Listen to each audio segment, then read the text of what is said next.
Bon les amis, bienvenue sur ma chaîne YouTube, bienvenue dans l'appel du large. On est sur un format, disons, témoignage, discussion avec Roxane ici présente qui s'est lancée en freelance depuis un petit moment maintenant. Et on va discuter avec elle, elle est passée par Shape Room, elle est freelance média buyeuse. Média buyeuse, je le rappelle, c'est de la publicité en ligne si jamais tu es là et que tu découvres la vidéo ou l'épisode.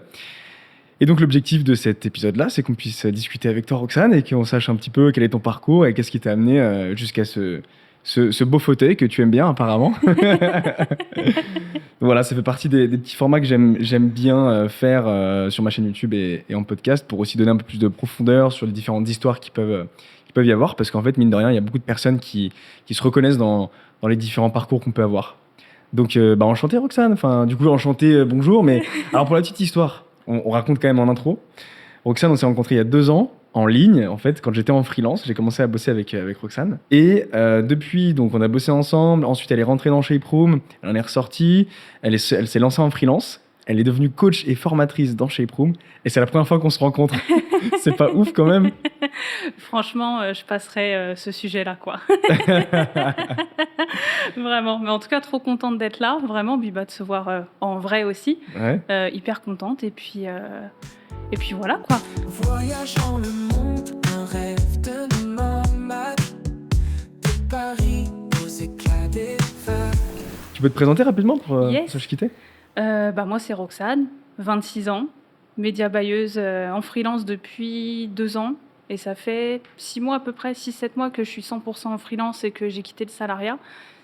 Et voilà, tout roule pour moi. Si je dois le dire, vraiment 4 jours par semaine de travail. Aujourd'hui, je travaille pas, par exemple. Voilà, puis j'ai des revenus qui sont plus ou moins stables. Donc Ouais. voilà, très cool. Tu peux nous dire comment tu gagnes ou pas? Franchement, ça dépend des mois, mais je suis minimum à 5-6 000 euros à peu près. Le mois dernier, j'ai fait quasiment 7 000. Donc bientôt le passage en société, à mon avis. Mais voilà, ça dépend. Enfin, honnêtement, c'est des revenus qui bougent pas mal. Mais même quand j'étais freelance en même temps que le CDI, donc mon ancien parcours, je gagnais en free 2 à 3 000 euros par mois en plus de mon À salaire, côté de quoi. ton job, ouais. Ouais. Ah, c'est solide, hein. 4 jours par semaine, 5-6 000, voire 7 000 euros. Well done. Solide.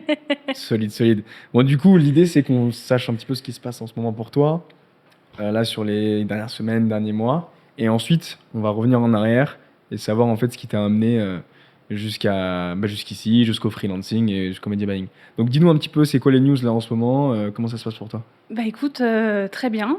J'ai mon activité qui a pas mal évolué depuis ces dernières semaines, puisque Ouais. de base, je faisais beaucoup de media buying, donc 100% de mon activité, c'était de l'opérationnel, sachant qu'il y a même des clients avec qui je bosse depuis 1 an. Donc comme quoi, ça marche bien et je sais fidéliser quand même les personnes avec qui je travaille, donc ça, je suis hyper fière. Mais depuis quelques semaines, ça a pas mal évolué parce que je suis quelqu'un qui aime beaucoup accompagner les gens, aider aussi, être à l'écoute, etc. Enfin, c'est quelque chose que j'ai remarqué depuis quelques années. Et du coup, je fais de plus en plus de coaching, notamment avec toi au sein de ton accompagnement, mais également aussi depuis peu avec des infopreneurs. Donc ça me permet de développer d'autres compétences qui n'ont rien à voir avec l'opérationnel parce que c'est des qualités humaines que tu as et c'est pas du tout la même chose que le côté un peu pro et technique que tu as sur les plateformes. Là, c'est 70% de l'humain et 30% de compétences techniques et je trouve que c'est hyper bien de développer aussi ces skills-là parce que ça sert dans le côté opérationnel, mine de rien, ça t'apprend à être plus pédagogue, être un peu plus à l'écoute, simplifier aussi ta manière de communiquer, parce que moi je me suis beaucoup rendu compte que les clients que j'accompagne, il y en a 30% qui comprennent le digital et les autres qui sont un peu moins natifs de ça. Et le coaching, ça t'aide en fait à vraiment simplifier ton discours et à te faire comprendre par tout le monde, quoi. Mmh. Ouais, c'est clair. Moi, j'adore ça aussi, hein. Le coaching, la formation, transmettre, voir les gens évoluer, Grave. c'est hyper satisfaisant. D'ailleurs, je me demandais, je pense, c'est une question intéressante, tu vois, que j'ai pas postée aux autres personnes qui sont passées dans ces mêmes canapés. C'est quoi ta semaine type? Genre, comment tu t'organises et tout ça? Ça ressemble à quoi une semaine d'une média buyeuse? Franchement, les semaines ne se ressemblent pas. J'ai un jour qui Ah ouais? se ressemble, c'est le lundi. Et je suis Ok. une malade, je ne recommande pas de faire la même chose que moi, mais je le fais. C'est-à-dire que le lundi, moi, j'ai tous mes calls hebdo, mais vraiment tout. J'enchaîne tout l'après-midi qu'avec des calls hebdo. Comme ça me dégage toute la semaine sur tout l'opérationnel, etc. Et ça me laisse beaucoup plus de temps pour vraiment gérer ma semaine. Mais Ok. sinon, en dehors du lundi, où en général le matin, Je me laisse un peu la matinée, je reprends vraiment de chill. En fait, comparé au salariat avant, où tu sais, dès 9h, tu es déjà d'attaque pour la semaine, où tu sais, tu même pas un moment de répit limite, c'est direct à 9h, tu dois être là. Des fois, tu as des calls dès 9h, moi, ça me rendait ouf, mais bref, ça, c'est Ah un ouais. autre sujet. Là, je me dis vraiment, lundi matin, c'est chill, quoi. C'est si j'ai envie de faire du sport, si j'ai envie de me lever un peu plus tard, parce que je sais pas, j'ai envie de profiter, si j'ai envie de, je sais pas, aller me promener, de me prendre un petit déj ailleurs que chez moi, enfin, vraiment chill pour reprendre correctement la semaine. Et vraiment, en fait, ça me permet de prendre du recul et de me dire, OK, cette semaine, j'ai ça, ça, ça à faire. Ça, c'est urgent, ça l'est moins. Et ça me permet vraiment de construire ma semaine. Après, l'après-midi, je fais tous mes calls, etc. Je gère les urgences de la journée s'il y en a. Et vraiment, le reste de la semaine, donc du mardi au jeudi, c'est 100% opérationnel, coaching, etc. Et vraiment, les jours se ressemblent pas. Honnêtement, ça se ressemble pas. En plus, j'essaie de tester plusieurs organisations, tu vois.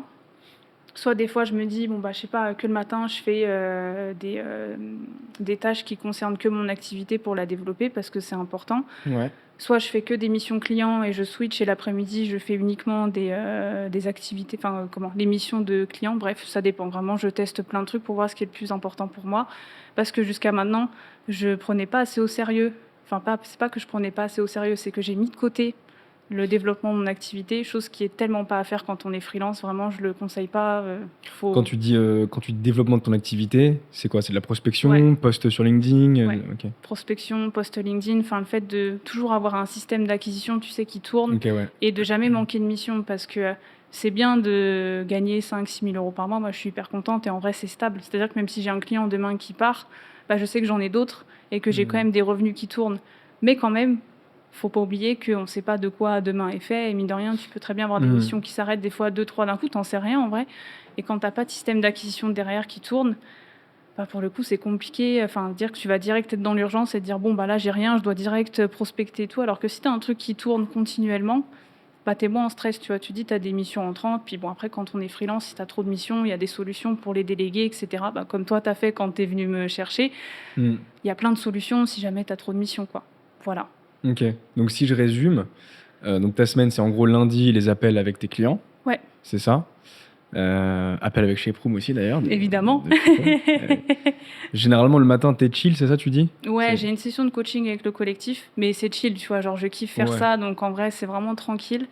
Et en général, le matin, vraiment, la seule chose que je fais, c'est des récaps ou autre, et vraiment, je regarde ce que j'ai à faire la semaine, tu vois. Parce qu'en général, quand t'es freelance, tu sais déjà un peu l'opérationnel que t'as à faire, mais des fois, t'as des urgences ou autres à traiter. Puis quand on bosse dans la publicité, t'as des clients qui veulent lancer des choses aussi un peu de dernière minute, entre guillemets. Donc, c'est des choses que j'essaie d'anticiper au max dans ma semaine pour que tout rentre, que tout le monde soit satisfait surtout, et que moi, quand je parte le jeudi soir où je me dis, je coupe mon ordi, je suis en week-end, tout est fait. Et tu sais, c'est une certaine fierté aussi. Tu te dis, t'as réussi à tout faire, machin, t'es tranquille. Puis Donc le jeudi soir, toi, c'est week-end. Ah ouais, quoi. grave. Ça, c'est le kiff quand même. Hein. Donc, si je résume, lundi, appel client. Généralement, le matin, t'es plutôt chill, mais tu prévois un petit peu de temps si jamais il y a des urgences. Et tout le reste, donc opérationnel, c'est gestion des campagnes de publicité pour tes clients et tu fais du coaching. Ouais, c'est ça. Ok. Sympa, hein. Et du coup, tu fais quoi de tes week-ends alors, vu que t'as 3 jours? Franchement, je kiffe les concerts. Donc, comme j'ai dit, je pense que je suis plus souvent à l'Accor Arena, à la Défense Arena que chez moi. D'ailleurs, s'ils passent par là, moi, je veux bien des réductions sur les places de concert. Ça commence à devenir cher. Mais en dehors de ça, après, j'adore partir en week-end. Franchement, là, je me suis mis une règle, c'est que tous les mois, je parte au moins une fois en week-end et limite partir même des semaines aussi un peu ailleurs. Parce que du coup, moi, comme j'habite en Île-de-France, j'ai quand même mon appart. Donc, je peux pas forcément le lâcher comme ça. Puis, j'aime bien avoir quand même mon chez-moi. Ça, c'est vrai. Mais j'essaye de partir, sinon je vois mes potes, je fais plein de trucs, shopping, des trucs habituels de vrais clichés parisiens, terrasse, shopping quand il fait beau, tu vois, ça je kiffe, mais disons que je fais tout, sauf du travail, quoi. Vraiment pour prendre du recul et laisser mon cerveau se reposer, parce que quand on est trop dedans, en fait, t'arrives pas à prendre de recul et à te dire, ok, ça je fais ça bien, ça je fais ça pas bien. Moi, le fait de vraiment faire une pause de 3 jours, des fois, genre le dimanche soir, je suis posée chez moi, et je me dis, ah ouais, en vrai, ça, je peux peut-être l'améliorer. Ça, je peux peut-être faire ça comme ça. Parce qu'en fait, mon cerveau, il a pris le temps de se reposer et de mettre un stand-by sur ma semaine. Ça, c'est hyper important. Ouais, ça, c'est vraiment ultra important. Et tu vois, je trouve que dans notre éducation, on nous apprend pas ça, tu vois, ces temps de pause, ces temps où on peut prendre soin de soi. Je trouve que c'est très occidental parce que quand moi, je vais en Asie, il y a beaucoup plus cette culture-là. Alors, pas forcément de prendre le temps, même si, en vrai, c'est le cas. Mais il y a aussi ce truc de on prend soin de soi, tu vois. Parce qu'en vrai, passer du temps, tu disais, en concert, faire des week-ends avec ses potes, ou juste d'être posé ou je ne sais quoi, tu vois? Moi, en Asie, par exemple, je me fais souvent, masser. Mais je trouve que c'est pas assez pris au sérieux, en fait, Mmh. en France et d'une manière, générale en Occident, tu vois? Et c'est vrai que moi, je m'en rappelle, donc là, je recommence aussi à faire des semaines de 4 jours. J'ai eu du mal, tu vois, jusqu'ici, parce que beaucoup de trucs et tout, quand tu lances un projet comme, chez Proom, c'est compliqué. Mais là, je repasse un peu du 4 jours par semaine, tu vois? Et c'est vrai que c'est fou, enfin, ton cerveau, quand tu reviens le lundi, il est frais, tu as de Mmh. l'énergie, tu te sens bien et puis en plus de ça, tu as 3 jours pour kiffer quand même, tu C'est vois? trop bien. Enfin, tu sais, c'est pas il y a pas que le taf dans la vie, quoi, donc Ouais, ça c'est trop bien parce que la société elle nous a pas habitués à ça, quoi. Vraiment de bosser du lundi au vendredi. Moi j'ai eu des périodes quand j'étais en alternance ou même en CDI, c'est vraiment on te matrixe le cerveau en te disant mmh, que, ouais, si tu veux réussir dans la vie, il faut bosser tant d'heures par semaine, voilà, faut bosser même le week-end, machin. Enfin, tu sais, je trouve que mmh. c'est après c'est la culture en France qui est comme ça, qui moi me convient pas parce que, enfin oui, il faut travailler certes, mais c'est pas censé être enfin tu pas censé te lever tout le temps pour dire que tu vas que travailler et rien faire d'autre. Ouais, bah, grave. Bah, surtout 5 jours par semaine, au Ah moins, ouais. 8 heures et encore je suis gentil, il y en a qui font beaucoup plus, tu vois? Et moi, je me rappelle quand j'étais, on va dire en CDI, c'était pas vraiment un CDI, c'était plutôt l'alternance, mais parce que j'ai jamais fait de CDI, je te l'avais dit, hein. Mmh. Mais je me rappelle, donc c'était un peu comme un CDI parce que j'avais fait stage plus alternance et tous les vendredis, je me rappelle, à chaque fois, c'était en mode: «Non, mais le vendredi, c'est chill, si tu veux, tu peux partir à 16h-17h». Waouh! Truc de fou! Attention, le vendredi, on peut partir à 16h. Dernière question avant de parler de ton parcours. Si tu devais me décrire la différence entre ta vie, quand tu étais salarié et ta vie maintenant, comment tu décrirais cette différence? Liberté déjà, repos aussi, choix, hyper important. Enfin, le fait de se dire que maintenant je peux choisir vraiment, ben, comment encadrer mes journées, avec qui je travaille, combien je suis payée aussi, ça c'est un luxe énorme. Heu, ouais, en vrai pour moi ce serait vraiment ces 3 choses-là. Repos, liberté et choix. Puis après bon, finance, mais ça c'est encore autre chose quoi, tu vois? Rien que le fait d'être libre, enfin de sentir que ton cerveau est libre et même moi, c'est un truc que j'avais avant, parce que je suis quelqu'un qui est très stressé et très angoissé de base, tu vois? Je suis de nature hyper stressée et tout, anxieuse, j'essaie de faire attention à ça et je me souviens avant, moi, j'avais l'angoisse du dimanche soir que je pense que tout le monde connaît. C'est-à-dire que Ouais. genre j'avais grave la flemme de reprendre le lendemain et pourtant, mon ancien taf, moi, il me plaisait, hein, tu vois? Je vais pas cracher dessus, c'était très bien, j'avais des super collègues et tout, donc c'était top. Mais j'avais ce truc qui me disait: «Mais putain, j'ai pas envie de faire ça, quoi», et Mmh. c'était vraiment, c'était arrivé à un point des fois où je me disais: «Faut que je fasse quelque chose là. Je peux pas rester comme ça». Genre tous les dimanches soirs, limite je profitais pas de ma soirée Ah ouais? parce que je me disais: «Ouais, demain je reprends et tout, il y a ça, j'ai la flemme, ça j'ai pas envie de le faire». Ah ouais. J'ai plus ça aujourd'hui et ça franchement c'est incroyable, enfin tu sais même le lundi matin, ce qu'il y a de bien en freelance, même quand tu es entrepreneur, c'est que, je sais pas, genre si le lundi matin je me sens pas, à l'aise, j'ai pas envie de bosser, puis je le fais pas, personne va rien me dire, il y a que je m'en prends qu'à moi-même à la rigueur, tu vois? Et Mmh. ça, c'est un luxe que tu as pas dans le salariat et rien que pour ça franchement je Mmh. ne reviendrai jamais en arrière, quoi. Tu m'étonnes. Bah, c'est parfait, tu nous as donné un bon teasing, puisqu'on va y revenir. Mais avant ça, on va parler de ton parcours.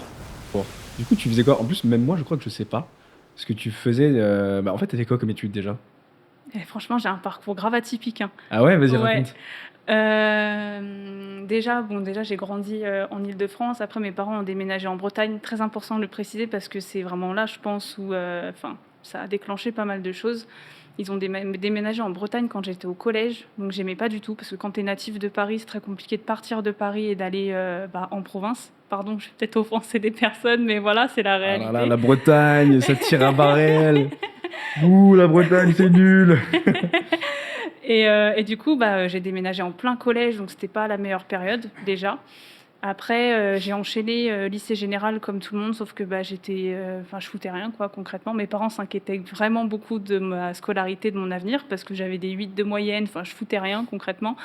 Ma mère, je m'en rappelle, elle était convoquée, chez la CPE en disant: «Mais votre fille, on ne sait pas ce qu'elle va devenir quoi, concrètement avec Ah un 8 de ouais. moyenne, elle va pas aller en première générale quoi. Enfin, faut trouver Putain. une solution». Mais tu vois, c'est trop bien ce que tu nous dis là, parce que comme quoi il y a aucune corrélation entre ce que te dit ton CPE et tes notes et ce que tu fais aujourd'hui. Ben oui, c'est pour ça que du coup et j'y reviendrai après, mes parents sont super fiers de voir ce que je fais aujourd'hui parce que j'ai vraiment un parcours, très spécial. Il faut savoir que même à l'époque, je voulais faire, avocate, rien à voir. OK. D'ailleurs, j'aurais peut-être toujours un mini regret parce que c'est un métier que j'aurais grave kiffé, parce que j'aime bien ça et cetera. Mais bon, En soi, c'est comme ça. Mais forcément, j'avais pas du tout le niveau pour ça à l'époque. Enfin, c'est même pas que j'avais pas le niveau, c'est que j'avais pas envie de bosser, quoi. Hmm. Et en fait, il fallait que je trouve une solution très rapidement parce que je voulais quand même avoir le bac. Et voilà, parce qu'en vrai, on a toujours été, je pense qu'on a tous été éduqués comme ça. En France, voilà, t'es un ado, faut le bac, machin et tout. Donc, j'ai trouvé un bac pro dans la restauration. Donc, rien à voir avec ce que je fais aujourd'hui. Et du coup, je suis partie en lycée hôtelier, pareil, en Bretagne, à Lannion. Donc, j'ai fait 3 ans là-bas. J'ai fait un bac pro cuisine, concrètement. Donc, j'ai fait pas mal de stages et tout. C'est là où j'ai commencé à rentrer dans le monde pro. Donc, j'avais quoi, 15-16 ans à l'époque. Donc, j'étais hyper jeune. D'ailleurs, très spécifique, la restauration. Donc, j'ai fait 3 ans là-dedans. Après, étonnamment, j'avais un super niveau. J'étais la meilleure de la classe. J'avais 15-16 Ah ouais. de moyenne. Ouais. Donc, vraiment, je kiffais ce que je faisais, mais je me voyais pas en faire mon métier. Donc attends, si on fait un co-living avec Chez Prom, tu pourrais nous cuisiner des trucs sympas. Grave, je cuisine trop bien. Ah là là. À l'époque, vraiment pour te dire, quand j'étais en terminale, j'étais en coloc avec une pote à moi, parce que j'étais en internat et tout, parce que c'était trop loin de chez mes parents, donc j'étais 2 ans en internat, et après on a pris une coloc avec une de mes potes. Pendant notre année de terme, il faut savoir que les gens venaient manger dans notre appart parce que je cuisinais trop bien. Oh, cette pub, incroyable. C'est bon, je suis convaincu là. Je signe. Voilà.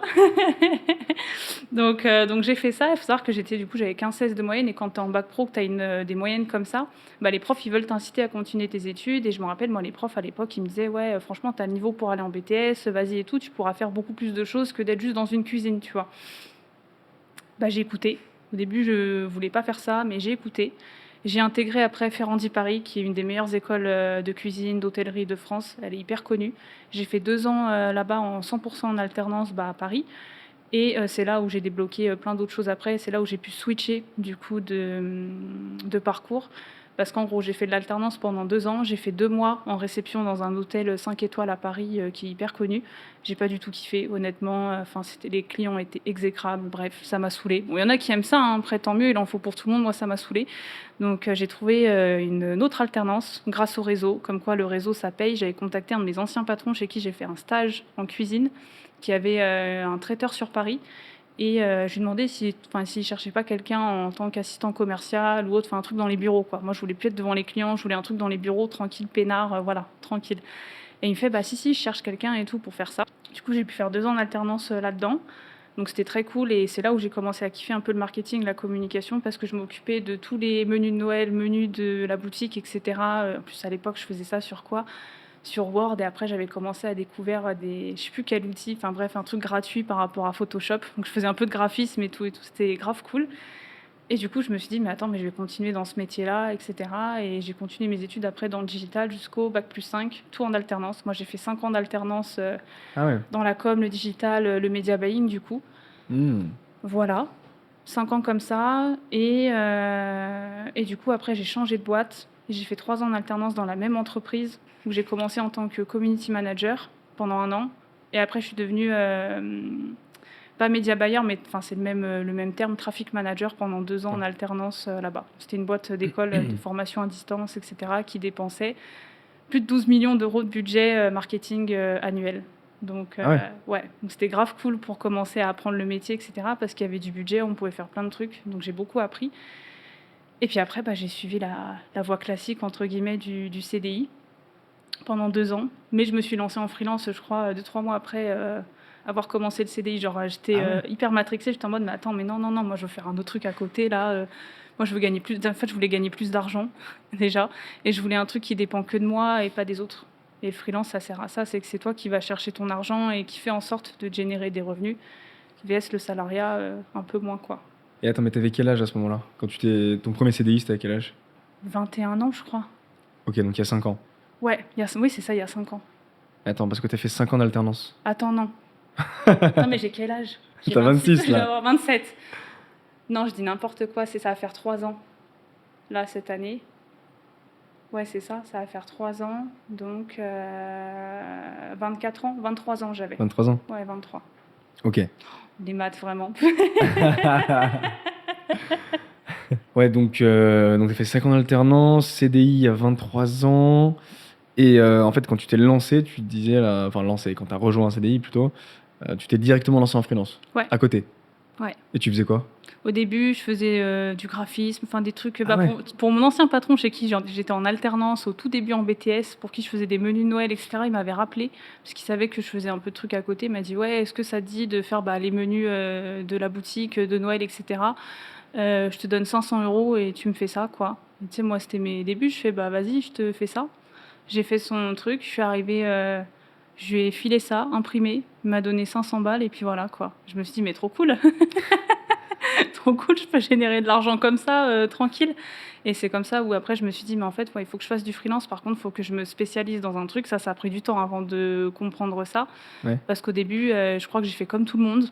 J'ai fait tout et n'importe quoi, hein. Je me suis renseignée pour faire du dropshipping. Je me suis Ah, c'est renseignée. marrant. Putain, mais on a tous fait la même chose. Grave. Je me rappelle à l'époque, j'avais fait une charte graphique et tout pour vendre des paniers pour les chiens. Ah ouais? Ouais, des paniers. Tu sais, ça existe aussi pour nous, les êtres humains. C'est les matelas à mémoire de forme. Ils font ça pour les animaux maintenant. Ah, Ouais. ah, confort, hein? Ils font des matelas à mémoire de forme. Et pourquoi je voulais faire ça? Parce que moi, j'avais un chien à l'époque chez mes parents qui avait des problèmes d'articulation, etc. Et mes parents lui avaient acheté ça. Et je m'étais dit, mais en fait, c'est trop bien. Maintenant, les gens prennent soin de leur chien. Donc, je trouvais ça grave stylé. Donc, je voulais faire ça en drop et je voulais faire ça sur Amazon. C'est genre, tu fais de la revente sur Amazon. Je m'étais renseignée, j'avais pris un outil en plus pour chercher les volumes de recherche, combien ça coûte, les saisonnalités, etc. Quand est-ce que tu peux mettre ça en vente, combien tu peux gagner avec. J'avais fait un business plan, un malade la meuf, hein. Donc j'avoue, je voulais faire ça au début, mais après je m'étais rendu compte que par exemple te lancer sur Amazon, ils prennent 20% je crois de commission. Donc si tu rajoutes à ça l'URSSAF, les impôts, je trouve que c'était pas rentable. Donc je m'étais dit non, ça j'enlève, je veux pas faire ça. Après, je m'étais renseignée sur d'autres métiers en ligne. Pourtant, je faisais déjà du media buying, hein. Mais je m'étais dit, est-ce que je ferais pas autre chose? Donc au début, j'ai voulu faire du copywriting parce que je sais que j'avais des qualités pour ça. Donc j'ai lancé un compte Twitter que là-dessus. Sauf que je me suis rendu compte que j'avais zéro expérience là-dedans parce que j'avais pas de clients, donc je vais pas continuer à faire ça. Et après, vraiment, en prenant du recul, je me suis dit, mais attends, je fais du media buying dans une boîte, ça marche bien. En soit, je peux faire genre que c'est un client fictif, enfin pas un client fictif parce que je bosse vraiment dedans, mais je fais genre c'est un client et je prends des résultats comme ça et tout. Et j'ai commencé à faire un compte Twitter que sur ça, avec lequel j'ai réussi à avoir 400 ou 500 abonnés, je crois, en l'espace de 3-4 mois. Et j'avais réussi à avoir des missions là-dessus.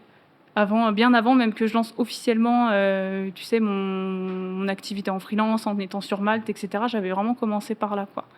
Et après, je me suis lancée sur Malte. J'ai eu ma toute première mission, qui était des clients à Monaco, qui avaient une offre. Que dire? Maintenant, quand j'y repense, je me dis, mais c'est un truc, ça aurait jamais marché concrètement. Ah, mais c'était tes Mais débuts, donc, j'ai pu tester des trucs, tu vois. ouais. En vrai, ça m'a permis déjà d'apprendre la relation client, etc. Bref. Et donc là, t'avais quel âge à ce moment-là? Pareil, 23, 24 après. Ok, ouais, donc ok, dans l'année quoi, qui Ouais, a suivi. tout Ok. ça s'est fait en 6 mois. C'était juste avant que je te rencontre. Vraiment, je crois que 2-3 mois après, tu m'as Ah, mais contacté oui, sur c'est Malte. vrai. Mais oui, c'est vrai ça. Ah oui, j'avais pas connecté, mais c'est vrai que c'était il y a 2 ans, donc t'avais 24 ans, donc ok, d'accord. Ok, mais c'est marrant parce que, tu vois, à chaque fois que je parle avec des entrepreneurs ou des freelances, il y a toujours cette phase de test. Genre, c'est un truc de fou, tu vois. À chaque fois, alors, le premier mot qui sort, c'est dropshipping. Ouais. Ça, c'est vraiment le mot pour tout le monde. Moi, pareil, j'ai testé le dropshipping, ça n'a pas fonctionné, mais j'ai commencé par ça, tu vois. C'est un truc de fou. Mais en fait, on passe tous par des tests avant de pouvoir trouver son chemin. Et tu vois, à chaque fois, moi, je pense toujours à une image. C'est comme quand, tu vois, si tu prends un entonnoir et que tu lâches une balle de ping-pong dedans. En fait, la balle de ping-pong, elle va rebondir sur les parois, gauche-droite, jusqu'à trouver le chemin. Et ben en fait, je trouve que dans la vie, c'est pareil, tu vois. Où en fait, t'es la balle de ping-pong et tu cherches ton chemin. Tu fais gauche-droite, tu testes des trucs jusqu'à trouver le bon chemin. Mais du coup, pourquoi je prends l'exemple de l'entonnoir? Parce qu'en fait, t'es obligé de taper les parois avant de trouver le chemin. Et donc, ça veut dire que dans la vie, en fait, t'es obligé de passer par une phase de test. Si tu te lances pas comme ça et que tu testes pas, bah en fait, t'auras jamais la réponse et tu trouveras jamais ton chemin, en fait. C'est clair. Parce que t'es obligé d'explorer. C'est clair. Puis ouais, le drop, je crois qu'on est tous passés par là. Moi, je me vois encore pareil, regarder les vidéos d'Yomi Denzel, pareil. Ah J'ai ouais. poncé son contenu, plus de plein d'autres, hein, vraiment dans le marketing en général. Pareil, des contenus sur le SMMA, j'en ai vraiment regardé plein. En fait, je voulais trouver quelque chose qui était sympa à faire dans l'entrepreneuriat, qui soit pas trop chiant. Tu vois, où t'es pas trop de trucs à gérer parce que pareil, moi je suis quelqu'un, c'est pas que j'ai la flemme, c'est que j'ai la flemme de faire des trucs qui servent à rien. Tu vois, genre, enfin pas qui servent à rien, mais qui pour moi n'apportent rien en valeur Mhm. ajoutée. Donc du coup, je minimise ces tâches-là pour faire uniquement des choses qui m'apportent moi perso, donc soit qui m'apportent de l'argent, soit qui me laissent plus de temps, peu importe, mais qui me font gagner un truc. Ok. Donc tout ce qui était drop, etc., je trouvais ça trop relou. Je fais ouais non, flemme, ça va me prendre trop de temps, créer un site, machin, flemme, j'ai pas envie. Donc je voulais vraiment faire un truc où je me dis mais vas-y en fait, bah t'as rien à faire quoi, juste tu vends tes services. Et le freelance, c'est vrai que bah, c'est une aubaine entre guillemets quand tu veux te Mm. lancer dans l'entrepreneuriat. Je trouve que c'est la chose la plus simple Mais grave. quand tu veux faire de l'entrepreneuriat. En vrai, c'est pas que t'as rien à faire, si tu dois te former, etc., apprendre, mais c'est pour toi que tu le fais. Donc pour moi, c'est important. Mm. Mais en dehors de ça, t'as rien à faire, quoi. Mm. Enfin, tu dois créer des docs et tout, mais pareil, c'est pour toi, tu fais ce que tu veux. T'as pas de cash à dépenser dans des produits ou autres où tu sais même pas si ça va marcher. Enfin, Ouais. Et je trouve que le freelance, c'est vraiment pour moi la première marche. C'est le plus simple. Franchement, ça demande pas forcément énormément de travail, même si, comme tu l'as dit, faut se former, faut savoir parler à des clients, des prospects, savoir les signer, faut avoir aussi une expertise sur un métier. C'est pas si simple que ça, mais c'est la première marche de l'entrepreneuriat. En fait, moi, je trouve que c'est le business le plus simple ouais. à mettre en place. Parce qu'après, le dropshipping, tout le reste et tout, ça demande quand même pas mal de compétences. Mm. Enfin, faut gérer déjà, faut avoir des bons produits, faut gérer les livraisons. Après, tu as ton site internet, faut poster sur les réseaux sociaux, faire de la pub, et puis des retours clients, machin. Enfin, Ah ouais. c'est une entreprise, quoi, en fait. Hein. Moi, c'est ça qui m'a saoulée. Hein. Ah ouais, mais pareil. Pareil, moi aussi, j'ai eu plein de galères. Tu vois, j'ai testé ça parce que, comme toi, tu vois, je voulais de la liberté financière, la liberté géographique et tout. Et du coup, le dropshipping, pour moi, était une solution. Mais très rapidement, je me suis rendu compte de la galère que c'est, quoi. Déjà, j'ai commandé les produits, j'ai testé, j'ai voulu faire les choses bien. Tu sais que mon compte Instagram, il existe toujours, hein, du dropshipping. Hein. Je suis curieuse de voir ça. Je te montrerai après. tu tapes Wigan officiel, je crois, un truc comme ça. C'est un truc de pistolet de massage. Ah ouais, tu vois ok. ou pas les, Ouais, je vois, ouais. les trucs pour les athlètes et tout. Je sais pas pourquoi j'ai kiffé ce produit et je me suis dit, vas-y, je vais le tester. Je les ai commandés, j'ai fait un shooting et tout. Genre, j'ai bien fait le truc, hein, il y avait des belles photos et tout. J'avais fait aussi des partenariats avec des ambassadeurs, avec des vrais athlètes. Hein. Alors, pas des athlètes de haut niveau, tu vois, mais des gars qui, sur Instagram, postaient un peu, 2-3 000 abonnés dans ces eaux-là. Des mecs qui étaient quand même sérieux, tu vois. Mais ouais, après, t'as tous les problèmes de livraison, je sais pas, Moi, je sais pas pourquoi, tu vois, mes clients, par exemple, ils recevaient la facture de TVA. Je sais pas pourquoi, ou la facture de douane, ou je sais plus ce que c'était, tu vois. Ouais, c'était trop chiant, j'ai arrêté. Et puis, pareil, comme toi, du coup, j'ai rejoint une agence fondée par deux anciens de Google à Paris, une agence parisienne. Et c'est là où j'ai découvert, du coup, le media buying, la publicité en ligne. Et c'est là où je me suis dit, mais attends, c'était pendant le deuxième confinement, Ah ouais, en plus. 2020, ouais. En fait, je suis parti en Espagne avec des potes. On est parti juste avant que tout ferme et tout, tu vois. Et on a loué une maison, parce qu'on voulait pas repasser un confinement à Paris, enfin, en tout cas, pas moi. Et en fait, là-bas, donc j'étais dans cette agence. Et je me suis rendu compte d'une chose, au bout d'une semaine, je me suis dit, mais attends, là, ton travail, tu le fais en autonomie, à l'étranger, seul, sans être vraiment cadré. Et j'étais en mode, mais attends, mais je peux le faire à mon compte, quoi. Parce que je savais très bien qu'ensuite, quand ça allait rouvrir, plus de Covid et tout, bah, j'allais revenir au bureau, etc. Enfin, et du coup, je me suis renseigné, je suis allé sur Malte pour voir les prix. Donc Malte, il y en a qui savent pas, c'est la plateforme qui met en relation les freelances et les entreprises. Et donc, tu as les prix des freelances. Et du coup, j'ai vu les fourchettes de prix. Je vais sur Malte et là, je vois quoi? Je vois que, en gros, les plus petits prix, c'est genre 125 € par jour. Ah, quand même, ouais. Ouais, donc ça fait 2500 € quand tu débutes, quoi, tu vois, par mois, si t'es full. Et ça va jusqu'à 710 € par jour. Et moi, je découvre ça, pareil, comme toi, j'y connaissais pas grand-chose et tout. Et 710 € par jour, si tu fais le calcul, ça fait plus de 14 000 € par mois. En plus, toi, tu t'es lancé à l'époque où il n'y avait pas encore énormément de monde sur Malte. Hein. Ouais, il y en avait quand même, hein. Il y avait franchement. quand même, ouais. Ouais. En fait, ça a commencé en 2015 dans ces eaux-là, tu vois. Ah oui, ok. Ouais, donc il y a Ok. quand même du monde. Mais dans tous les cas, c'est une bonne chose qu'il y ait du monde, tu vois. Ça prouve que justement, il y a de la demande, en fait. Donc il y a C'est des vrai. clients qui sont là, il y a des entreprises qui en ont besoin. Et quand j'ai découvert ça, il y a une petite lumière qui s'est allumée là. Et je me dis, bon, bah en fait, qu'est-ce que je fais avec mon dropshipping? J'ai des compétences que je peux vendre, autant le faire, tu vois. Et je me suis lancé à côté de mon job aussi. Et ça a marché super rapidement. Et d'ailleurs, moi, j'aimerais bien savoir, c'était quoi, toi, ton déclencheur? C'est-à-dire, à quel moment tu t'es dit, moi, je veux pas du salariat, ou du moins pas à 100%, parce que tu t'es lancé à côté du salariat quand même. Et à quel moment tu t'es dit, vas-y, moi, je vais me lancer en freelance? Ah, mais ma première mission, vraiment. Ma Ouais. première mission que j'ai eue en free, vraiment, c'était 3 clients qui étaient, enfin 3 fondateurs ensemble, qui étaient à Monaco et qui testaient du dropshipping parce que clairement, ils faisaient du drop, hein, mais ils avaient besoin de quelqu'un pour faire de la pub pour ça. Il faut savoir que c'était ma toute première mission, je n'y connaissais rien au pricing, comment tu te vends, etc. Moi, j'y suis allée au culot. Hmm. Il faut savoir que ma première mission, je prenais 1500 balles par mois. Première mission. Mais trop bien ça. Mais ouais, trop bien. Et en fait, 500 balles. ils ont pas rechigné, les mecs. Genre, ils m'ont dit, ouais, ok, on signe. Ok. Allez, monégasque. Après, Allez je crois- choper Monaco, les gars. Monaco, on y va. La Ah, Suisse. vraiment, genre, je me suis dit, mais c'est une dinguerie, ça. C'est une dinguerie, genre 1500 par mois, sachant que c'était ma toute première mission. Je m'occupais du tracking aussi, des ads sur Meta plus Google. Après, Ok. comme c'était ma toute première mission, je surdélivrais un peu. Mais c'est normal, quand tu débutes, en vrai, tu sais pas trop, puis tu veux bien faire. Mhm. Mais je prenais quand même 1500 euros par mois. Mais je crois qu'au max, je devais passer 3 heures par semaine dessus. Donc, ça fait quoi 3 x 4, 12. Ça fait même pas une journée et demie, quoi, dans le mois, pour 1500 euros. Incroyable. Incroyable. C'est Vraiment. rentable. Hein. Et je m'étais dit, mais attends, mais quelle dinguerie. Qu'est-ce que. Mais attends, mais on va pousser le truc. Et du coup, avant de te rencontrer, je me rappelle, j'étais en train de me renseigner un peu sur Malte, etc., comment ça fonctionne. C'était encore la boîte noire. Hein. À ce moment-là, je comprenais pas trop. Mais bon, je m'étais dit, écoute, je vais peaufiner mon profil, on va voir ce que ça donne et tout. Et avant que tu me contactes, j'avais peut-être eu 1 ou 2 missions entre-temps, des trucs en one-shot et tout qui m'ont rapporté un peu d'argent. Et après, du coup, je t'ai rencontré. Et j'avoue que c'est toi qui m'as grave ouvert les chakras parce que je me souviens encore où quand je t'ai expliqué un peu ma situation, etc., toi, tu me poussais, tu me disais, mais quitte le CDI. En fait, c'était le call to action, c'est quitte le CDI, fais du freelance. Bah oui, mais parce qu'en fait, pour le contexte, franchement, t'étais quand même assez qualifié, quoi. Tu travaillais bien, et je me dis putain, mais ça fait chier, elle est en CDI, quoi. Enfin, et moi, je pense qu'il y a plein de clients, à mon avis, qui pensent ça, tu vois. Parce que moi, j'étais ton client. Alors après, c'était différent, hein, je connaissais le domaine et tout. Mais le fait que tu puisses pas plus délivrer parce que t'étais en CDI, je me dis putain, mais merde, quoi. C'est vrai. C'est con, je vais devoir trouver quelqu'un d'autre, faire un autre modèle et tout. Alors que franchement, c'était cool, quoi. Donc ouais, mais à quel point je t'ai ouvert les chakras, en fait Ah, en fait, tu m'as vraiment fait remettre en question, tu vois. Parce que je Ok. me souviens qu'il y a un moment donné où j'étais complètement submergée par le travail. Enfin, en fait, Ouais. entre le freelance plus le CDI, c'était des périodes, comme moi, je bossais dans la formation. Tu sais, la formation, il y a des périodes de l'année où tu as beaucoup de taf parce que c'est les périodes où tu rentres les étudiants dans l'école, tu dois finir de remplir tes classes, donc ça prend du temps.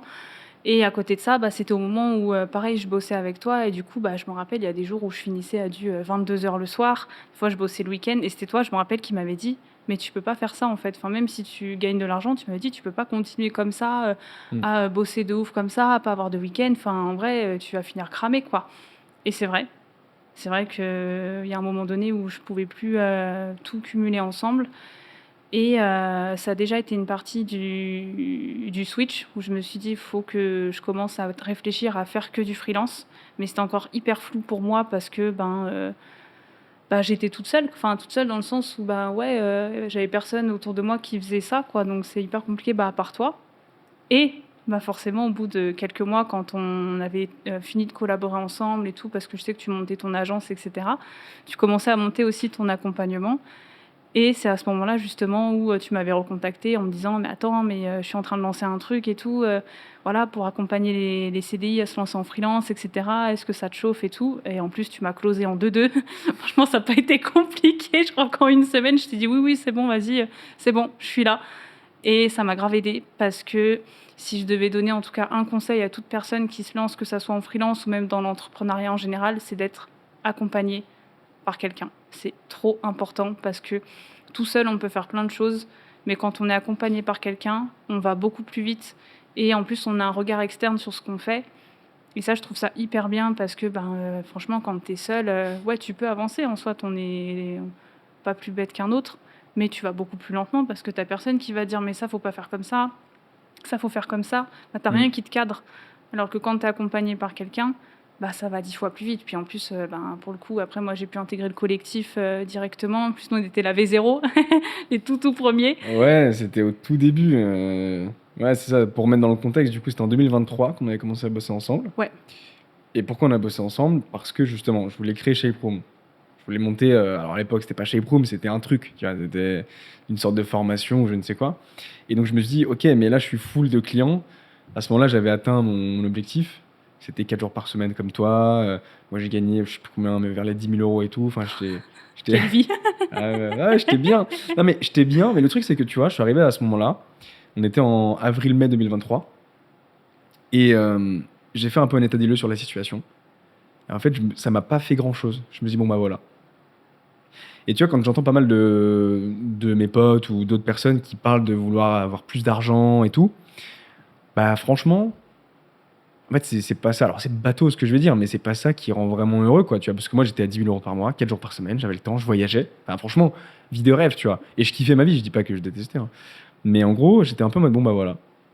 Et je sentais que je manquais un peu de sens, d'impact. Tu vois, je me voyais pas faire ça toute ma vie, en fait, à ce moment-là.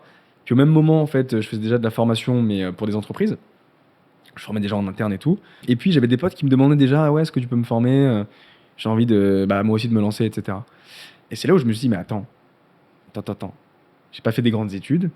Enfin, j'ai fait une école en 5 ans, tu vois, mais c'est une école du web, c'est pas genre HEC et tout machin. J'ai jamais été en CDI. Pourtant, je travaille 4 jours par semaine. J'ai gagné 10 000 euros par mois. J'ai travaillé avec des Nivea, Vestiaire Collective, l'étudiant, la Fnac et tout. Et je me dis, attends, mais s'il y a un mec comme moi qui le fait, il y a n'importe qui peut le faire, hein. Enfin, entre guillemets, quoi, tu peux y aller. Et je me dis, bah attends, je vais créer un truc pour former les gens, tu vois. À ce moment-là, je crois qu'il n'y avait pas grand-chose sur le marché. Et je me dis, vas-y, let's go, je vais tester un truc. Et donc, c'est là où, en fait, j'ai cherché quelqu'un qui puisse reprendre quelques-uns de mes clients parce que j'étais full et du coup, il fallait que je trouve du temps. C'est comme ça qu'on s'est rencontrés. Et donc, après, il y a eu ça, plus j'ai monté mon agence finalement, parce que du coup, comme tu étais en CDI, c'était compliqué, ça marchait pas trop. J'ai monté mon agence, ça m'a dégagé du temps. Et là, j'ai pu un peu plus lancer Shape Room. Donc, on est à fin 2023, début 2024. Et ça a commencé à devenir sérieux. Donc, j'ai eu d'abord le tout premier shaper. C'est Amadou. Ah ouais? Je C'est pensais le que c'était tout Lucas. premier. Non. C'est Amadou parce qu'en gros, il m'a vu sur Instagram. J'ai une pote qui, à l'époque, faisait des petites interviews sur Insta et tout. Son concept, c'était je squatte les bureaux d'entrepreneurs, un truc comme ça. Il m'a vu passer sur une vidéo. Il m'a contacté. Il m'a dit, ouais, je cherche à me lancer en freelance. Je suis en agence et tout. Bref, voilà, je cherche à me lancer dans ce milieu-là. Et je lui dis, bah écoute, avec grand plaisir. Juste là, je te préviens, j'ai encore rien créé du tout. Je suis from scratch. J'étais devant une page Notion blanche, tu vois. Et je lui dis, écoute, je te fais un plan, tu me dis ce que t'en penses. Je lui ai dit, donne-moi une semaine, je te prépare tout ça et je t'envoie ça sur une fiche, ce sera résumé. Ok, pas de problème. Je lui envoie la fiche. Il me fait, vas-y, moi je suis chaud, ça coûte combien? Je lui ai dit, écoute, je suis au début, mais comme c'est une sorte de coaching aussi, je te fais payer, je crois que j'avais payé genre 600 euros, tu vois, un truc comme ça.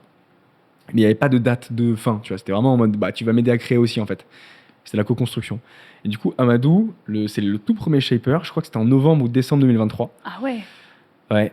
Et j'ai commencé à vraiment à passer la seconde en février 2024 exactement, où là j'ai commencé à créer plus de contenu, mon modèle a un peu changé, et puis c'est là où j'ai commencé à former 1, 2, 3, 4 médias buyers. Donc il y avait toi, il y avait Lucas qui nous a rejoint après, il y avait Quentin, Yacine, bref, Ouais. on était environ 6 ou 7.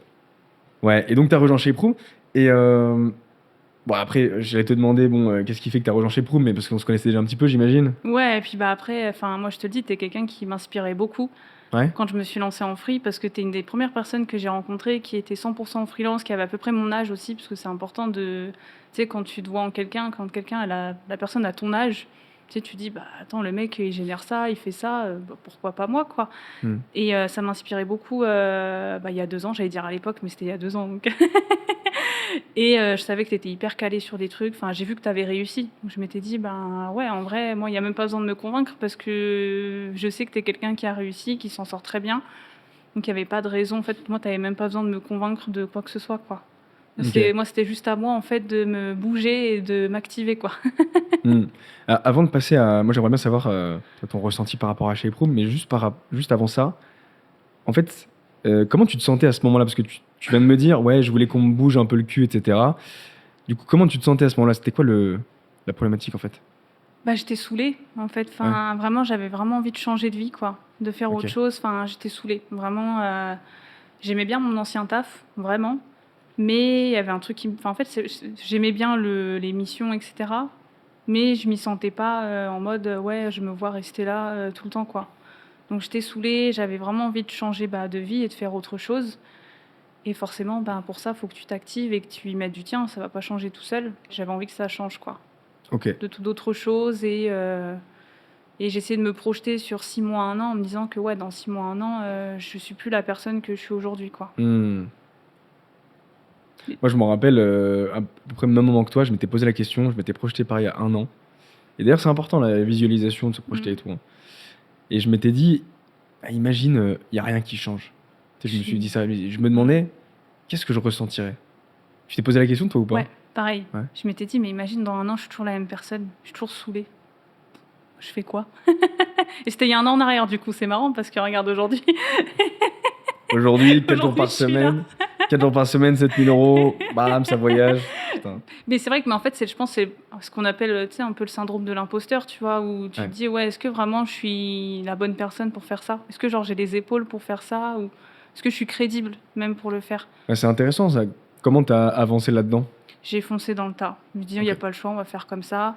Enfin, vraiment, depuis qu'en tout cas, je suis 100% en freelance, il y a un truc que j'ai beaucoup appris et que je répète beaucoup d'ailleurs dans les sessions de coaching, c'est hyper important, c'est que l'erreur est humaine, on a le droit de se tromper, on a le droit de faire des erreurs, et même avec des missions, avec des clients ou quoi, bah, les erreurs, ça arrive et c'est comme ça. Tant que tu arrives à les justifier, à faire mieux et à comprendre pourquoi tu as fait une erreur, et bah, forcément à pas la reproduire, parce que le but, c'est pas non plus de les reproduire, bah, c'est OK. Qu'au début, moi, j'avais du mal à me mettre 100% en free parce que j'avais peur d'échouer. J'avais peur de me dire, ouais, ça se trouve, ça va pas bien se passer avec les clients. Peut-être que je suis pas assez compétente. Peut-être que je sais pas assez bien faire ci, ça. Ça, c'était vraiment comment j'étais il y a 1 an en arrière, avant d'être accompagnée, etc. Et maintenant, aujourd'hui, je me dis, bah, déjà, j'ai plus confiance en moi. Je sais que j'ai des compétences. Je sais que je dois m'améliorer sur des trucs et c'est normal. Pareil, on s'améliore tous les jours et c'est OK. Et justement, il faut avoir cette vision où tu dis que t'es pas parfait en vrai. Tu apprends tous les jours et c'est encore mieux d'apprendre, tu vois. Ça t'apporte de la valeur. Et que tu as le droit de te tromper et de faire des erreurs. Et c'est pas grave. Les gens qui n'acceptent pas tes erreurs ou qui, on va dire, vont te blâmer pour ça, c'est ce qu'on appelle pour moi des personnes toxiques. Donc, donc du coup, voilà, tant pis. Hein. Si tu as des gens qui te blâment pour ça, tu les rayes de ta vie ou autre. C'est pas grave, tu passes à autre chose, quoi. Et ça, il faut apprendre à l'accepter. C'est un gros travail sur soi-même à faire. Moi, ça fait 1 an que je travaille sur moi là-dessus. Et maintenant que j'accepte beaucoup mieux, plus de choses, et déjà j'ai l'esprit beaucoup plus léger, beaucoup plus tranquille, je suis moins stressée, plus sereine. Et du coup, je travaille mieux comme ça. Ok, bah ouais, tu m'étonnes, ouais, c'est clair. Ça a tout changé. Et donc ensuite, tu rejoins Shape Room, c'était quand? Janvier, février? C'était en avril, je crois. Avril? Avril 2020, mars ou avril 2024. Ah ok, d'accord, je crois que c'était plus Ouais. tôt. Et concrètement, qu'est-ce que ça a changé pour toi? Regarde ce que je fais aujourd'hui. Oui, c'est vrai que la question est plutôt débile en fait. Non, Mais je parle surtout à ce moment-là en fait. Tu vois, je parle pas forcément sur 1 an, parce que là ça fait environ même plus d'1 an. Mais à ce moment-là, tu vois, quand tu rejoins Shape Room, qu'est-ce qui se passe sur les mois qui suivent en fait? Déjà, je me suis dit que tout était possible, tu vois, parce qu'en Ouais. plus, la particularité, moi, quand j'ai rejoint ton accompagnement, je crois que j'étais une des seules qui avait le côté expertise en media buying, tu vois. Ouais. Donc, moi, je continuais à me former dessus, mais j'avais déjà de l'expertise dessus. Moi, c'était sur tout le reste où j'étais complètement à la ramasse, concrètement. Tout le reste, c'est-à-dire, c'était quoi? La prospection, oui. me vendre, avoir une offre claire, enfin bref, tout ça, moi, j'étais à la ramasse, hein, faut le dire. Je voulais vendre tout à n'importe qui. Mais voilà, et en fait, ce qui m'a permis de... Enfin, vraiment, je me suis dit, mais en fait, tout est possible parce que j'ai rejoint un groupe où on avait tous des qualités complètement différentes. C'est un truc de fou parce que je me souviens, par exemple, moi, j'avais un gros côté expertise, mais tu prends Lucas. Lucas, je me souviens, le mec, il était hyper calé sur de la prospection, des trucs comme ça. Il m'avait expliqué des trucs qu'il avait testés. Je m'étais dit, mais ah ouais, en fait, on a vraiment tous des choses à s'apporter. Et c'est ça que j'ai grave kiffé, moi, quand j'ai intégré, Shape Room au tout début. C'est que vraiment, on avait tous des skills à s'apporter entre nous. Et j'ai trouvé ça hyper bien parce que, mine de rien, pareil, quand tu te lances dans l'entrepreneuriat, il y a beaucoup de doutes. Il y a des périodes où il ne se passe pas grand-chose. Et c'est comme ça. Mais le fait d'être dans un groupe où tu as d'autres personnes du coup qui vivent les mêmes choses que toi, etc., ça permet de se donner beaucoup de courage et de se dire c'est pas grave, on continue, on lâche rien. Et ça m'a permis du coup de pouvoir quitter mon CDI début d'année là, quoi, tu vois. Parce que j'ai pu, moi quand j'ai rejoint ton accompagnement, franchement, j'ai appliqué plein de conseils, etc. J'ai trouvé des clients directs. Hein. Donc... et des grosses boîtes d'ailleurs, donc ça c'est cool. Dont Asphalt par exemple, qui est quand même une grosse boîte e-com. Moi j'ai appliqué tous tes conseils, voilà. J'ai réussi à bosser en media buying avec eux en freelance, qui a été une de mes plus grosses missions sur les mois qui précèdent, tu vois. Et j'aurais jamais pu bosser avec eux si bah, j'avais pas rejoint ton accompagnement, si j'avais pas appliqué tes conseils, si je m'étais pas bougée aussi concrètement, parce que mine de rien, il faut aussi se bouger le cul, quoi. Et si je m'étais pas bougée, j'aurais jamais pu bosser avec une boîte comme ça. Alors qu'aujourd'hui, c'est une des plus grosses boîtes avec qui j'ai pu travailler vraiment 100% en free, quoi. Du coup, s'il y a un truc pour toi, si tu devais choisir une seule chose dans Shape Room qui a vraiment fait la différence pour toi, c'est quoi? Franchement, il y en a quand même plusieurs, quoi. Bah, Déjà, alors, fais-nous un top 3 là. Déjà, je dirais l'aspect coaching trop important, que ça soit Ouais. coaching de groupe ou coaching individuel. Parce que même les coachings de groupe, ce qu'il y a de bien, c'est que du coup, tu as l'intelligence collective. Et en fait, Ouais. quelqu'un qui a un problème sur quelque chose, problématique, qui peut-être n'était pas la tienne au début, en fait, devient même ta problématique parce que tu dis, ah ouais, il a raison, j'avoue, moi aussi, j'ai déjà rencontré ça, machin. Donc ça, franchement, j'ai vraiment aimé. Bah, du coup, ça rejoint l'aspect un peu communautaire, collectif, groupe. Ça, c'est incroyable quand tu es freelance, quand tu es entrepreneur, d'être entouré de personnes qui font la même chose que toi et d'avoir des personnes qui, des fois, sont un autre step par rapport à toi. Moi, j'aime bien parce que du coup, tu dis, ah, la personne, elle fait déjà ça. Moi, je suis à ce niveau-là. Bon, déjà, tout est possible et tu dis, bah, en plus, elle l'a fait super rapidement, donc c'est possible pour moi aussi. Enfin, tu sais, tu arrives même à te projeter à travers les autres. Donc ça, c'est super bien. Après, toute la partie prospection, etc., offre. Moi, dis-toi un truc, hein, ton tunnel d'acquisition, là, entre le moment où tu as ton prospect qui vient te démarcher et quand tu le closes, moi, je l'utilise encore aujourd'hui, mais le taux de closing, il est incroyable. Faut le dire, franchement, je crois que moi, après, peut-être que moi, je me suis améliorée dans mon discours de vente, etc., mais tous les prospects qui me contactent, moi, j'ai un taux de closing entre 30 et 50% sur tous les prospects qui me contactent. C'est énorme. Parce Donc- que j'ai suivi vraiment tout le tunnel d'acquisition qui marche super bien et qui fait la différence parce que je crois que tout le monde ne le fait pas. Donc, du coup, ça fait vraiment la différence. Bah ouais. Bah en fait, ce tunnel d'acquisition, comme tu l'appelles, moi je dis plutôt tunnel de conversion, mais peu importe, ouais, c'est à partir du moment où tu as ton premier appel, c'est ça? Ouais.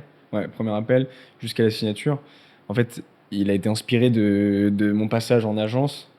Tu sais, je t'avais dit, j'ai été formé par 2 anciens de Google qui ont monté une agence à Paris. Je me suis inspiré de ça. Et après, je l'ai remis un peu à ma sauce en tant que freelance et tout. J'ai testé pas mal de choses. Donc ouais, c'est des années de tests, d'applications, de trucs, d'échecs aussi, tu vois. Donc non, c'est cool. Ça fait ouais, quasiment un client sur deux, enfin un prospect sur deux, quoi. Ouais.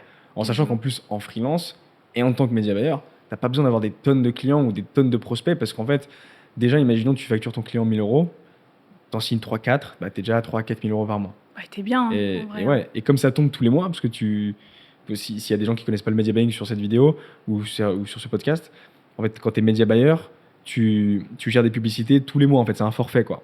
Et donc, en fait, si tu as 3-4 clients et que tu payes, que tu factures 1 000 € par client, bah, en gros, tu as 3-4 000 € qui tombent tous les mois automatiquement, quoi. Donc, ouais, t'as un recurring de ouf c'est ça. dans le media buying. Ça, c'est la force de notre métier, parce que t'as beaucoup de métiers en free où c'est du one shot, donc tu dois vraiment prospecter tout le temps. Alors que nous, bon, faudrait prospecter tout le temps, vraiment important. Ouais, bah après, pour toi, en l'occurrence, imaginons là, tu devrais prospecter, ce serait plutôt pour aller chercher peut-être des grosses boîtes, enfin des plus Ouais. grosses, ou d'autres projets, ou augmenter tes prix, parce que au début, quand tu te lances, souvent, tu es dans les 3-4 premiers mois, entre 3 et 6 mois, tu es à 3-4 000, je dirais plutôt entre 2-3 000 € par mois, si ce n'est 3-4 si t'es plus chaud. Et ensuite, c'est OK, bon, bah, comment je fais sur cette base-là pour maintenant augmenter mes prix et pour pouvoir peut-être aller choper des clients qui sont plus gros, des projets plus intéressants ou je ne sais quoi, tu vois. Ouais. Parce qu'il y a aussi ce truc, moi, c'est ce que j'avais cette problématique-là à un moment donné, c'est-à-dire qu'en gros, au début, je prenais tout, tu vois, vraiment, c'était pareil. allez-y, venez, Même je suis dispo, les gars. les trucs les plus pourris, tu prenais. tu sais. Ouais, vraiment. Ouais, ou t'essayes un minimum, tu vois. Mais tu voyais le gros red flag. Et en fait, à un moment donné, je me suis mangé un énorme red flag. Et c'est la première fois où j'ai dit non à un client, tu vois. Et c'est là où je me suis dit, bon, il y a un truc à faire, tu vois, parce que je travaillais 5 jours par semaine. Et je sais plus combien je gagnais à ce moment-là, mais je sais que je pouvais aller plus loin, tu vois. Je devais être à 6-7 000 € dans ces eaux-là, je pense. Et je me suis dit, mon objectif, c'est travailler moins pour gagner plus. Je suis au même là. Mais j'en doute pas. J'en doute pas. Et je me suis dit, bah, on va viser 4 jours par semaine, parce que c'était OK pour moi. Et j'ai essayé de viser le 10K, le fameux 10 000 €, tu vois. Et en fait, je me suis simplement rendu compte que je pouvais déjà, augmenter mes prix, parce que j'étais déjà très bon, j'étais full de clients, tu vois. Et je me suis dit, bah, on va essayer d'avoir moins de prospects, mais des prospects plus qualitatifs. J'ai augmenté mes prix. Je pense que je suis passé j'étais à 300, 350. J'ai dû passer direct à 500, un truc comme ça. Je suis même monté à 600 à un moment donné, 650. Enfin, quand je dis ça, c'est TJM, taux journalier moyen, donc prix par jour. Et en fait, ça m'a permis d'enlever quelques clients. Donc, j'ai pris aussi la responsabilité de pouvoir perdre un peu d'argent. Mais bon, j'étais à quoi? À 4000 euros par mois, donc c'est OK quand même. Et après, j'ai trouvé des clients qui étaient plus gros. J'ai travaillé avec des grosses agences aussi. Et là, pouf, c'était parti. Et j'ai atteint les 10, 12 000, tu vois, par mois en travaillant 4 jours par semaine. Incroyable. Incroyable. C'est vrai que c'était cool, quoi. Parce que j'étais un peu débordé et tout, je travaillais des fois beaucoup. Ah non, ça y est, c'est bon. J'en ai marre, je veux voyager. En plus, parfois, j'allais, je sais pas, au Brésil et tout. Et je me dis, putain, non, mais quand même, je peux pas profiter à fond, quoi.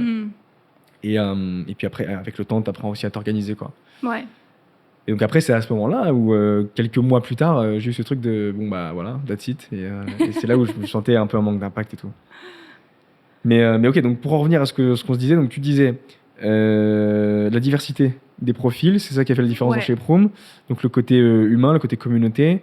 Et toi, tu disais la partie tunnel de conversion. Enfin, comment tu signes un client, c'est ça? Ouais, vraiment la partie un peu prospection, offre, enfin l'entièreté du truc. En vrai, c'est même la base quand t'es freelance, parce que c'est 50% de ton taf, c'est d'être commercial. Quand t'es freelance, t'es média buyer, mais t'es aussi commercial. Et cadrer vraiment toutes ces parties, moi, ça m'a vraiment aidé parce qu'au début, j'étais vraiment à la ramasse. Créer une offre irrésistible, viser les bonnes personnes. Moi, j'étais complètement à l'ouest, hein, vraiment. J'avais aucun process prédéfini. Genre, tu as un client qui vient me contacter sur Malte. Il n'y avait pas de process. Hein. Vraiment, je faisais ça au doigt mouillé. Je suis bon, on verra, hein, ça va peut-être passer. Écoute, bon, j'ai eu de la chance, je touche du bois, ça passait à chaque fois. Mais du coup, là, l'accompagnement, il m'a surtout permis de cadrer un minimum vraiment tous mes process commerciaux, si on peut dire ça comme ça. Parce qu'une fois que tu as des process qui sont carrés, dès que tu as quelqu'un qui te contacte, tu sais comment lui répondre, tu sais comment procéder, c'est-à-dire que direct, si la personne elle réserve un call avec toi, tu vas tout de suite regarder ce que tu peux lui conseiller en call de vente, etc. Machin. Enfin, tu as déjà un truc bien prédéfini en tête. Et moi, ça m'a même aidé. Enfin, après, c'est avec le temps que tu apprends et que tu te développes. Mais moi, quand j'ai un prospect en call découverte, moi, j'ai pu directement repérer les red flags, les trucs où je me dis, ouais, non, ça, flemme, ça va pas plus loin, tant pis, fin de la discussion. Et les scripts, typiquement, qu'on a dans la formation, ils servent à ça aussi, tu vois. De vraiment, en fait, poser les bonnes questions. Et vraiment, plus on pose de questions et plus on pose les bonnes questions, plus on a la chance de pouvoir repérer si c'est un prospect qui peut être bien pour la suite ou si c'est red flag total et auquel cas, tant pis, quoi. On a passé 30 minutes sympa et on passe à autre chose, quoi. Exactement. Du coup, tu dirais quoi si, tu vois, il y a, je sais pas, un de tes potes ou une de tes potes qui dit « Ah, chez Proom, ça m'intéresse. » Non, tu lui dirais quoi? Je lui dirais, lance-toi. Hein. En vrai, lance-toi. Je trouve que ce qu'il y a de dommage en France, c'est qu'on n'a pas la culture d'investir en soi. Tu vois, c'est-à-dire C'est vrai. quand tu gagnes de l'argent, on va toujours, c'est la société qui est comme ça, on va toujours t'inciter à dépenser de l'argent, mais pour des trucs un peu fictifs, du matériel, machin. Bon, c'est bien, hein, je dis pas le contraire, je le fais. Ou à mettre de côté. Ou à mettre de côté. Et ce truc de attention, la sécurité, l'appartement, tu as l'assurance vie. En fait, on te stresse par rapport à ça, mais jamais on va te dire d'investir en toi. Déjà, on a du mal à dire d'aller investir son argent dans la crypto, dans des PEA, bref, peu importe. Mais alors d'investir en toi, je crois que c'est encore moins un truc qui est inculqué chez nous, parce qu'on part toujours du principe que l'école est gratuite, entre guillemets. Donc les Français, ils sont vraiment en mode, l'école est gratuite, pourquoi moi j'irais payer une formation alors qu'en vrai, c'est gratuit dans tous les cas. Oui, mais là, tu parles de l'école jusqu'au bac. Ouais, jusqu'au bac, mais même les études sup, si tu les fais à l'université, c'est gratuit. Oui, c'est vrai, l'université, oui, c'est vrai. Donc c'est pour ça, et tu as beaucoup de personnes, et je le sais, parce que du coup, moi, dans mon entourage, il y a beaucoup de gens qui ont été à l'université, etc., et qui ont vraiment ce truc de, l'école est gratuite, déjà, j'ai pas envie de payer, et en plus, on nous éduque pas du tout à investir en nous, et à se dire, ok, je vais investir de l'argent pour moi, genre pour apprendre d'autres choses, pour me former, machin et tout. Donc, si je devais conseiller quelqu'un, c'est ça, lance-toi, investis en toi déjà, dépense de l'argent pour toi. Ça peut te permettre de créer des rêves et de vivre la vie que tu as envie de vivre. Et surtout si tu as une vision, etc. Fonce, en vrai, on n'a qu'une vie, on est jeune, si tu n'as pas d'enfant, machin, tu es tranquille, tu n'as pas d'appart sur le dos à payer, t'attends quoi, en vrai, tranquille, fonce. Ouais. Et en plus de ça, je veux dire, une formation qui coûte 2, 3, 4 000 euros, si tu te débrouilles bien, elle est rentabilisée en 1 ou 2 mois. Donc, en soi, tu investis en toi, donc tu apprends encore plus, tu deviens encore une meilleure personne, une meilleure version de toi-même, qui en plus te permet de générer plus d'argent de façon libre. Viens. J'adore le viens. Allez, viens. T'attends quoi? Allez, viens. C'est très drôle. Mais du coup, pourquoi Shape Room et pas une autre formation? Parce qu'il y en a d'autres, tu sais, des accompagnements, des formations, ou même des écoles, tu vois. Bah, pour intégrer un super groupe, super collectif, super accompagnement, si vous voulez une super coach aussi. Ah, ça y est, le moment pub.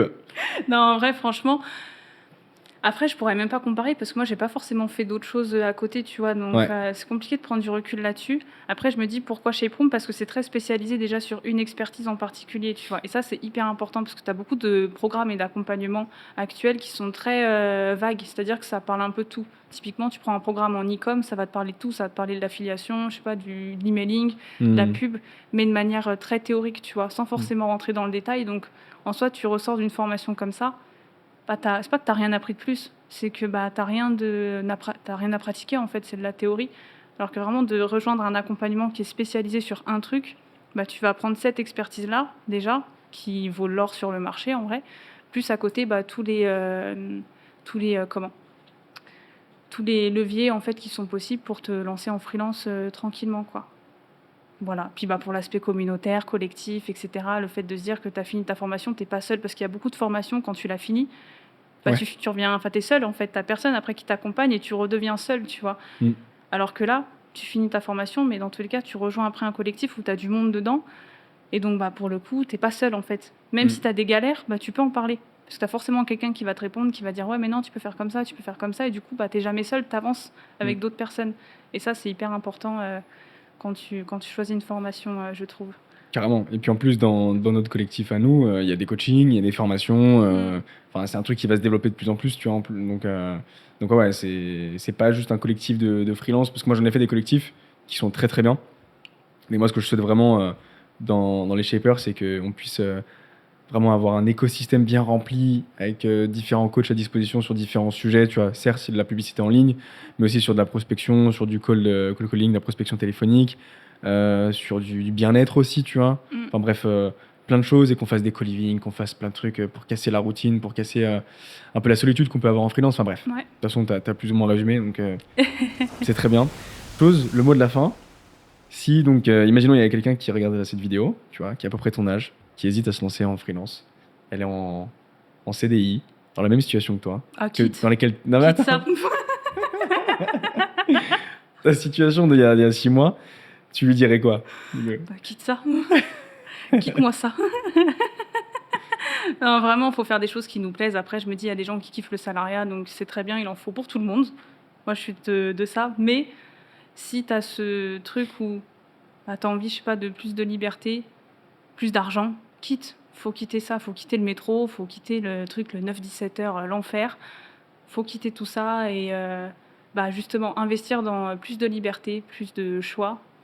Et puis plus de repos et de tranquillité aussi, qui sont d'ailleurs mes 3 principaux changements depuis que je me suis lancée en freelance, quoi. Donc voilà, surtout si c'est quelqu'un qui est pas flemmarde, mais si qui a un peu la flemme comme moi et qui a pas envie non plus d'investir tout son temps dans du travail, bah viens, viens donc. Tu feras du 4 jours par semaine comme moi, avec des revenus stables, tranquilles.